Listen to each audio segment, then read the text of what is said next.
ఆంధ్రాలో పుట్టిన డొక్కా సీతమ్మ, కాశీలో వెలసిన అన్నపూర్ణమ్మ, కోనసీమలో పుట్టిన డొక్కా సీతమ్మ. ఆమె నోము ఫలమంతా అన్న రాశి చేసి అతిథి దేవో భవ అని వడ్డన చేసి ఎవరే వేళకు వచ్చిన వండి వార్చి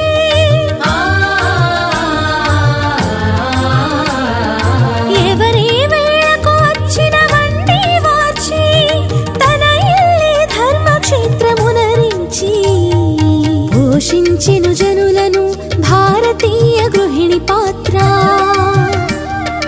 అమృత రేఖ గల ఆమె హస్తమి అక్షయ పాత్ర, అమృత రేఖ గల ఆమె హస్తమి అక్షయ పాత్ర. కాశీలో వెలసిన